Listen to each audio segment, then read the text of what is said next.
5 वक्त की नमाज करने वाला, 5 वक्त अल्लाह को याद करने वाला मुसलमान ये आतंकवादी नहीं हो सकता, मारामारी नहीं कर सकता।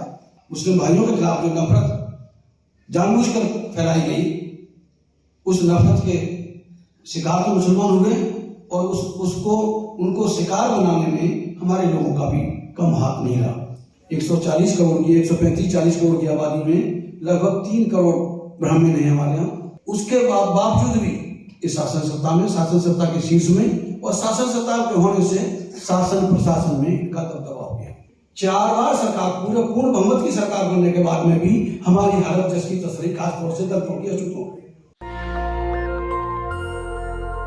फूले हो, सावित्रीबाई फूले हो, बीपी महाराज जी का भी साथ दिया, कहां से कहां तक पहुंचाया, सब हर समय इन्होंने साथ दिया, लेकिन मुसलमान भाइयों का साथ किसी ने नहीं दिया।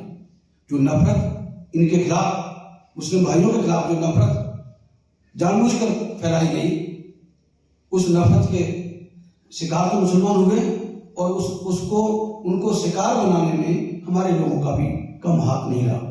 चाहे जानकारी में, जब जाने में या अनजाने में, उन्हीं लोगों के हाथ का खिलौना बनकर हम मुसलमान भाइयों के सामने लड़ने मरने के लिए तैयार हुए। जैसे जैसे हम लोगों ने बाबा साहब का अम्बेडकर को पढ़ा, हमें एहसास हुआ, अरे मुसलमान कोई और नहीं, ये तो हमारा भाई है। तो शायद अब हमारे हाथ होंगे, अब इस मुल्क में दंगे नहीं हो पा रहे। मैं करीब 20-25 साल से देख रहा हूँ, कोशिश हुई है बीच में भी, और आखिरी कोशिश जो दिल्ली में दंगे कराने की कोशिश थी, दिल्ली को गुजरात बनाने की जो कोशिश थी, गृह मंत्रालय के माध्यम से डायरेक्ट इन्वॉल्वमेंट था, जैसा मुझे राजा साहब ने बताया, वो इसका केस भी वो देख रहे हैं। तो जो इस पर सारे जो दंगे हुए, कहते हैं मुसलमान दंगा ही है, मुसलमान मारामारी करता है। क्या मुझे कोई बताएगा कि आज तक एक भी दंगा मुसलमानों की बस्तियों में क्यों हुए, हिंदुओं की बस्तियों में क्यों नहीं हुआ? आज तक एक भी दंगा मुसलमानों की बस्तियों में क्यों होते? अगर मुसलमान दंगा ही होता, मुसलमान इतना जलील नहीं है कि वो अपने भाई बहनों को मारेगा, वो किसी को नहीं मारता। 5 वक्त की नमाज करने वाला, 5 वक्त अल्लाह को याद करने वाला मुसलमान ये आतंकवादी नहीं हो सकता, मारामारी नहीं कर सकता। बहुत सारी बातें हैं। आज ये जो मॉब वायलेंस है, मॉब लिंचिंग को सुना होगा। मॉब लिंचिंग किसी को ना, गाय जिसको माँ कहा जाता है, हमारे हिंदू भाई उसको गाय को माँ कहते हैं, और गाय को माँ कहते हैं, लेकिन माँ की हिफाजत किस तरह से करनी चाहिए ये उनका कोई सरोकार नहीं है। अगर जिसको माँ कहा है तो उसको इज्जत के साथ में 4 दीवारी के अंदर रखो। बाहर ऐसे ही खुला छोड़ दोगे, पता नहीं कोई क्या करेगा। कहीं आपने देखा होगा कि किधर कोई यहाँ पर कूड़ा पड़ा होता है, कूड़े में क्या खा रही, कैसे कैसे क्या कर रही, किस रूप में। माँ का जो है, माँ का तो दर्जा बहुत बड़ा होता है, और माँ की हिफाजत करना उनका बेटों का है। अगर माँ नहीं मान रहे उनको, तो अगर जानवर मानते हैं गाय को, और जानवर को माँ कहने वाले तो जानवर ही कहे जाएंगे, कोई इंसान नहीं हो सकते।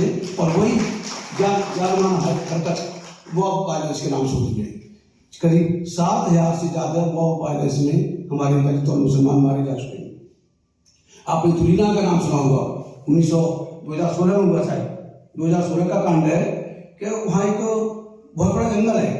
जी भाई ना, अभी हमारे बीच में भाई डॉक्टर जफरुल इस्लाम खान साहब, प्लीज कम ऑन जाए भाई, लेके आइए इनको।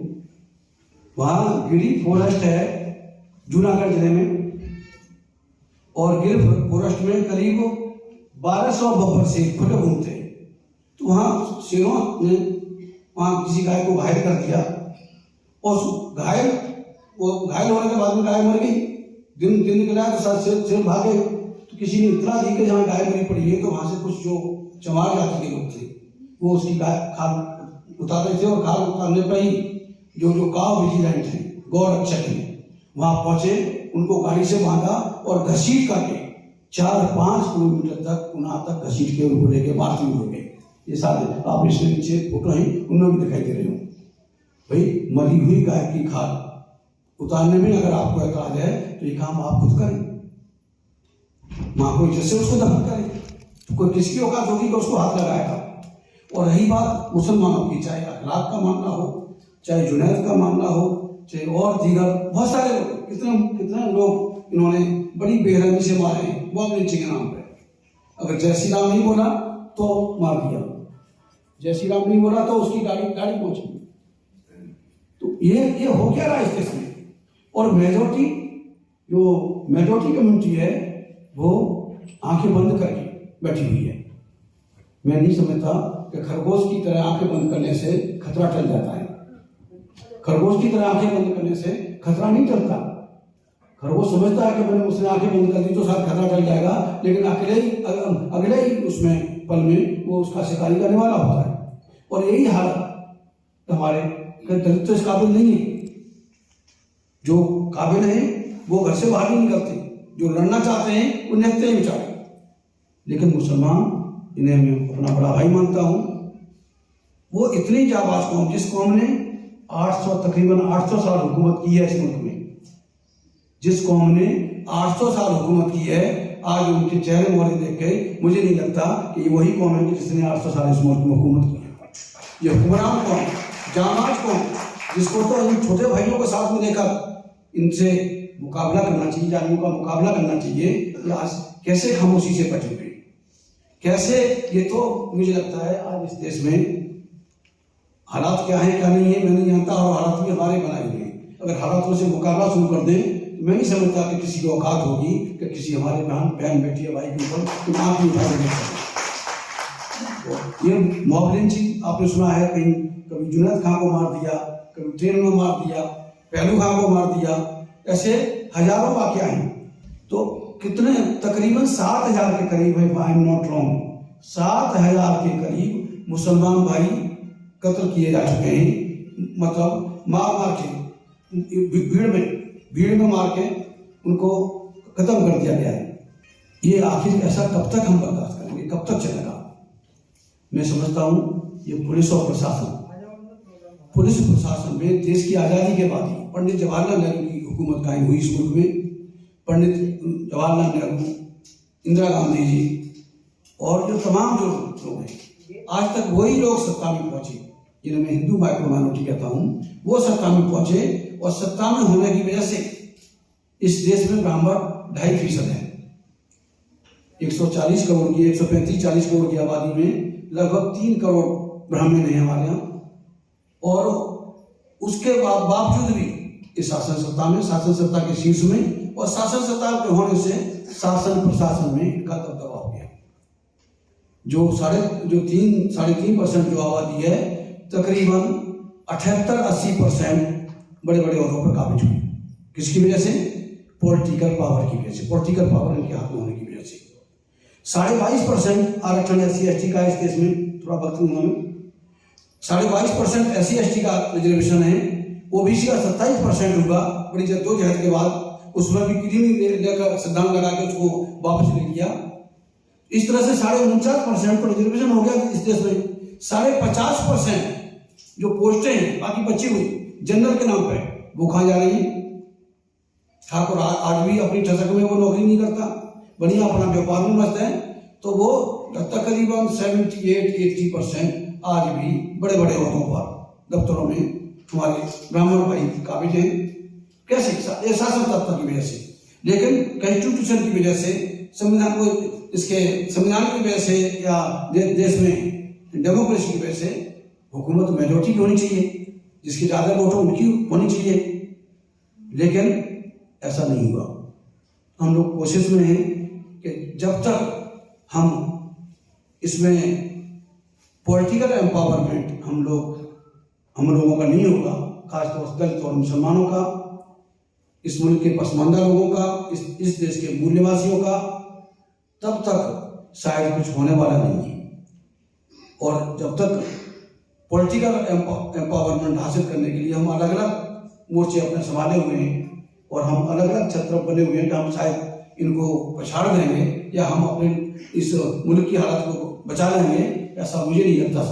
बिना पॉलिटिकल पावर के यहाँ इस देश में कुछ होने वाला नहीं है। शासन सत्ता हासिल करनी होगी, और समाज तैयार है, मुस्लिम समाज तैयार है, SC/ST OBC भी लगभग तैयार है, जो काफी हद तक वो मिड कैट हुआ है। और लेकिन हमारे कौम के जो नेता हैं वो कैसे हैं? जो अशोक की लाट आपने देखी है ना, अशोक की लाट होती है, 4 शेरों के मुंह होते हैं, मुंह तो चारों तरफ हैं, लेकिन मुंह, 2 के मुंह कभी एक साथ नहीं हुए।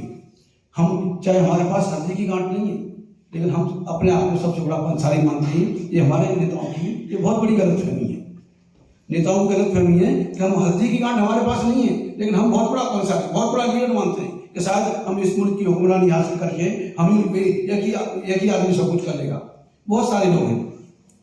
पिछले 10 साल से, मैं माफी चाहूंगा, पिछले 10 साल से मेरी कोशिश थी, और मेरे साथ साथ ऑल इंडिया मुस्लिम मजलिस जो ओवैसी साहब की पार्टी है, उनके सभी स्टेट के जो जितने भी लीडर हैं, कारकुन हैं, सबकी ये राय थी कि भाई तेज सिंह और ओवैसी साहब अगर एक मंच पर आ जाते हैं तो फिर जो दलित मुस्लिम इत्तेहाद है उसमें बड़ी आसानी हो जाती है, बहुत आसानी हासिल हो जाती है।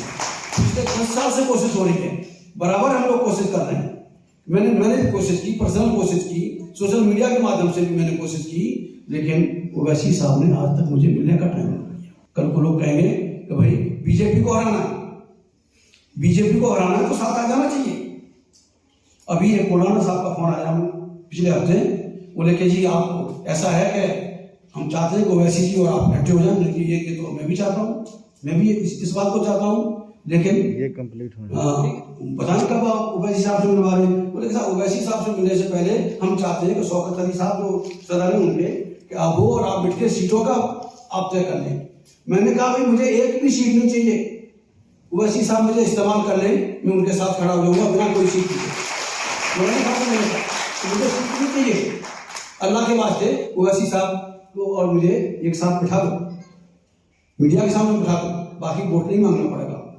लेकिन नहीं, ऐसा नहीं। पहले तो यहाँ मैं 43 साल मुझे काम करते हो गया, मैं ब्यूरोक्रेट था और लॉ ग्रेजुएट सब कुछ हूँ, तो भाई ऐसी क्या मेरे अंदर कमी है? मेरे पास मैसेज नहीं, मेरे पास लोग हैं, लेकिन पता नहीं क्या बात है, लोग चाहते हैं, उनका कैडर भी चाहता है, मेरे लोग भी चाहते हैं, लेकिन आज तक हम रूबरू नहीं हो पाए। मेरी लाख कोशिशों के बाद आप कहेंगे, इसलिए बोल रहा हूँ, कल को लोग कहेंगे भाई तेज सिंह अलग, तेज सिंह भी अलग अपनी डफली बजा रहा है। मैं पिछले महीने एक साहब से बड़े सीनियर, तकरीबन 80 साल के बुजुर्ग थे, वो मुझे अखिलेश यादव जी के पास ले गए, भाई हम आपको ये करवाते हैं, उन्हें तमाम छोटी मोटी पार्टियों की जरूरत है। तो हम गए, तुरंत बुलाया गया, बड़ी अच्छी तरह से बातचीत हुई। उनके जो सूबे के सदस्य थे मिस्टर पटेल, और इसी बीच में उन्होंने मीटिंग बुलाई, और मीटिंग बुलाने के बाद में उन्होंने, उनके जो पटेल जी थे, उन्होंने कहा कि आप टिकट लेने आए हैं, क्या लेने आए हैं? है विद योर टिकट, मैं टिकट लेने नहीं आया। वो बाद में मुझे पता चला कि जो उनके जो ब्राह्मण जो है कॉकस है, उसने साफ कह दिया कि अगर अखिलेश जी इस आदमी को अपने साथ ले लिया तो एक भी हिंदू वोट नहीं मिलेगा। और अखिलेश यादव की रूह कांप गई, और उसने मुझसे मिलने तक की जहमत नहीं उठाई। और हिम्मत करना मेरी कोशिश नहीं थी, मैं तो साफ कह दिया, मैंने ओवैसी साहब के जो जूनियर लीडर हैं, साफ कह दिया मुझे सीट नहीं चाहिए। बहन अहमद भी अभी हमारे बीच में आई हैं, ये भी बहुत बड़ी सोशल एक्टिविटी जुझारू है, और मैं समझता हूँ कि झगड़ा करने में पीछे नहीं रहते। मुझसे झगड़ा नहीं किया इन्होंने आज तक, है, लेकिन बहुत जाबाज बहन है, उनका एक बार जोरदार तालीम के साथ इन्हें मकसद बिना पॉलिटिकल एम्पावरमेंट के कुछ हासिल नहीं होगा। बाबा साहब ने कहा था राजनीतिक सत्ता एक ऐसी मास्टर चाबी है जिससे हर एक ताला आसानी से खुल सकता है। लेकिन आपने देखा कि आरपीआई भी कुछ आगे बढ़ी, बहुजन समाज पार्टी की 4 मरतबा सरकार बनी और पूरे उसके साथ सरकार बनी, लेकिन 4 बार सरकार, पूरे पूर्ण बहुमत की सरकार बनने के बाद में भी हमारी हालत जैसी तस्वीर, खासतौर से दल टोटिया चुटों कोई खास फर्क नहीं पड़ा।